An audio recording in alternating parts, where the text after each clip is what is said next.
नमस्कार। अगर आप एक सरकारी कर्मचारी हैं तो ये वीडियो आपके लिए बहुत महत्वपूर्ण है, क्योंकि इस वीडियो में हम बात करेंगे केंद्र सरकार के द्वारा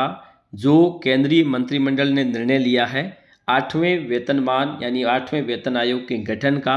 उसकी सिफारिशें और उस वेतन आयोग के गठन का आगे क्या प्रोसेस है और वो कब से उसका गठन किया जा सकता है और इसकी सिफारिशें कब से लागू हो सकती है और सरकारी कर्मचारियों का 8वें वेतनमान के बाद में क्या संभावना है कि कितना प्रतिशत या कितना वेतन बढ़ाया जा सकता है, किसको ज़्यादा फायदा हो सकता है, कौन से वर्ग के कर्मचारियों को ज़्यादा इसका लाभ मिल सकता है। संपूर्ण चर्चा हम इस वीडियो के माध्यम से करने वाले हैं, तो चलिए शुरू करते हैं। जैसा कि आप सभी को पता होगा कि कोई भी सरकारी कर्मचारी जिसे वेतन में वृद्धि के अलग अलग लाभ दिए जाते हैं, कभी वेतन वृद्धि के माध्यम से जो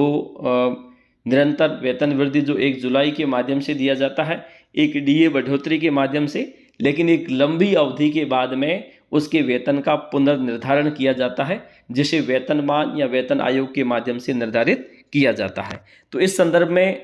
केंद्र सरकार की ओर से वेतन आयोग का गठन किया जाता है और इसकी सिफारिशों के आधार पर ही केंद्र सरकार अपने कर्मचारियों के वेतन का निर्धारण करती है। तत्पश्चात राज्य सरकारें भी उसी के अनुसार अपना कार्य करती है। वर्तमान में बात करें तो 7वां वेतनमान कार्यरत है और उसी के अनुसार सरकारी कर्मचारियों के वेतन का भुगतान किया जाता है और ये 31 दिसंबर 2025 तक लागू रहेगा। यानी कि 1 जनवरी 2026 से 8वें वेतन आयोग की या 8वें वेतनमान को लागू किया जाना है। केंद्रीय मंत्रिमंडल के द्वारा 8वें वेतन आयोग के गठन की मंजूरी कुछ समय पूर्व दी गई थी, लेकिन अभी तक वेतन आयोग का गठन नहीं किया गया है। यानी कि ये तय नहीं किया गया है कि इसके अध्यक्ष कौन होंगे और सदस्य कौन होंगे। जल्द ही इसका निर्धारण कर लिया जाएगा और 8वें वेतन आयोग के गठन के पश्चात वेतन आयोग कुछ सिफारिशें केंद्र सरकार को देगी और केंद्र सरकार उन्हीं सिफारिशों के आधार पर ही अपने सरकार कर्मचारियों के वेतन का निर्धारण करेगी। उनके द्वारा जो निर्धारण किया जाएगा, तत्पश्चात राज्य सरकारें भी अपने अपने स्तर पर उसका निर्धारण कर देगी। राज्य सरकार केंद्र सरकार द्वारा निर्धारित वेतनमान का फॉलो भी कर सकती है और अपने अनुसार भी उसे लागू किया जा सकता है। अब दरअसल मान लीजिए कि 1 जनवरी 2026 से पहले वेतन आयोग ने सिफारिशें नहीं दी और इससे पहले अगर सिफारिश नहीं आती है और उस समय अगर नहीं होता है तो आगे क्या हो सकता है। अब यूँ मानिए कि 1 जनवरी 2026 से आपका 8वां वेतनमान लागू होना है, लेकिन सिफारिशें बाद में आती है, तो ऐसी स्थिति में पिछली बार की तरह जैसा कि आपने देखा होगा कि वर्ष 2016 यानी कि 1 जनवरी 2016 से 7वां वेतन आयोग लागू किया गया था और इसकी जो सिफारिशें हैं वो बहुत लेट मिली थी और आपने देखा होगा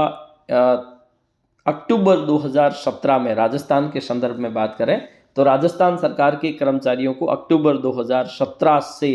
वास्तविक लाभ यानी कि वहाँ से लागू किया गया था, लेकिन वास्तविक लाभ तो 1016 से दे दिया गया था। अब अगर कर्मचारियों को इस प्रकार वेतन आयोग के गठन के बाद में भी यही रहता है तो ऐसी स्थिति में उसे एरियर का भुगतान सरकार की ओर से किया जाता है। मान लीजिए आपका जो वेतन है उसकी आदेश वेतन आयोग के आदेश है वो 26 की बजाय 27 लास्ट में होते हैं, तो ऐसी स्थिति में आपको 1 जनवरी से जिस तिथि को आदेश जारी हुए हैं उस तिथि तक आपको एरियर का भुगतान कर दिया जाएगा। अब यूँ मान के चलिए कि पिछली बार जिस प्रकार से, क्योंकि इसमें एक फैक्टर कार्य करता है और फिटमेंट फैक्टर के आधार पर ही तय किया जाता है कि सरकारी कर्मचारियों का वेतन कितना बढ़ना चाहिए। पिछली बार की अगर हम बात करें तो पिछला वेतन आयोग जो था उसने सिफारिश दी थी कि 2.57 फिटमेंट के अनुसार इनका वेतन निर्धारित कर दिया जाए। हालांकि अलग अलग सरकारों ने उसे कम करके भी